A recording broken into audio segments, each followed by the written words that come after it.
Have you decided that you want to form an LLC for your real estate business, or maybe you're just curious? In today's video, I am going to talk to you about how much it costs to form an LLC for your real estate business. So you probably clicked on this video because you want to know how much it costs to form an LLC for your real estate business. Hi, my name is Andrew. I'm an attorney here at Molai Law, where we help entrepreneurs just like you start your businesses without dealing with the complicated legal forms. Our Done For You service is backed by over 2,416 5-star Google reviews, and we can help you start your business. Now, before I start talking about how much it costs to form an LLC for your real estate business, please make sure you hit the like, subscribe, as well as bell notification so you don't miss out on any future videos. Taking those actions truly helps our channel grow. So let's go ahead and get straight to it. How much does it cost to form an LLC for real estate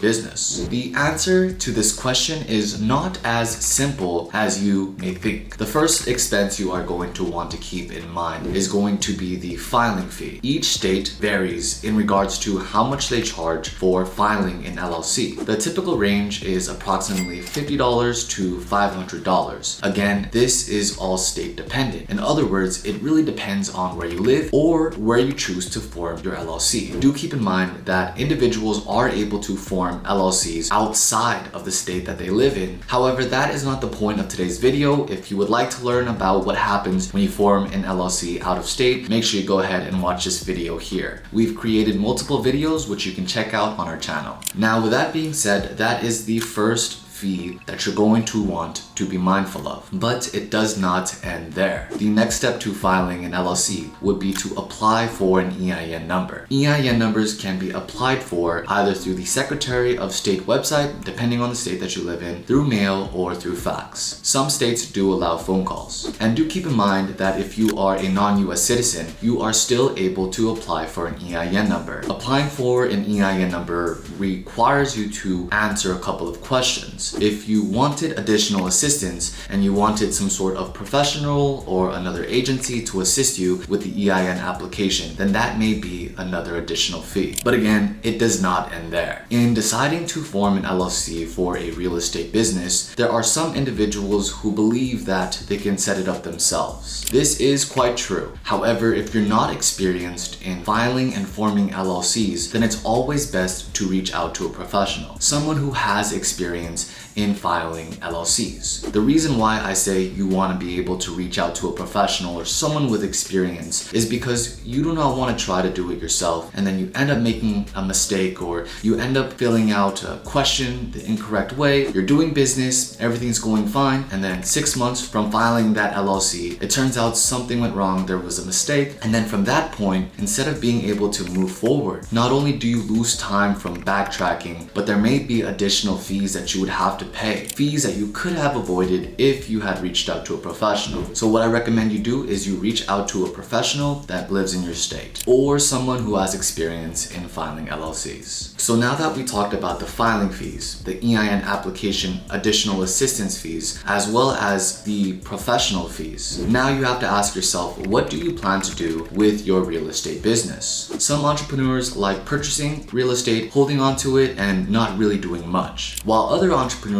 tend to purchase real estate and then rent it out. Regardless of what option you decide to do with your real estate investment, the fee that I am going to talk about now applies to both individuals who want to hold the real estate and then individuals who want to rent out the real estate. And that fee is going to be the maintenance fees. When you purchase a house, the typical expenses in order to maintain that house so that it remains in as good condition as possible may include yard work. If you purchase property, real estate property that's out of state, then you may have or you may hire a property manager, and of course possible real estate taxes depending on where your real estate is located. Again, each state is different, and I do recommend that you reach out to a professional who lives in your state or a professional who is experienced in real estate. So again, maintenance fees applies to entrepreneurs who both want to just hold the real estate and then to entrepreneurs who want to rent out the real estate. Now, the fee that I'm going to talk about next next really only applies to individuals who want to be able to rent out their real estate. Individuals who want to be able to rent out their real estate are required to apply for business licenses in the county that they live in. Each county is different, and so if you're in that second group, I do recommend that you reach out to your county in order to determine what their requirements are in renting out the business and making sure that you have all of the business licenses in order to use your real estate property as a rental property. Of course, you are able to apply for that business license on your own. However, if you decide that you want a professional to assist you with that application process, then that may be an additional expense. Now, the last fee I want to bring to your attention is going to be the business insurance. If you're not too familiar with business insurance protects the business assets. This means that once you form your LLC for your real estate business, say for example, you rent out that real estate property, in that case, they would be suing your LLC, which means that any sort of business assets that's tied to that LLC or connected to that LLC or owned by that LLC would potentially be liable for that lawsuit. Say for example, your LLC has a net worth of approximately $300,000. In other words, your LLC has approximately $300,000 in assets. In that case, you may want to consider applying for business insurance. Of course, the policy amount really differs and really depends on your situation, but say for example, you have $1 million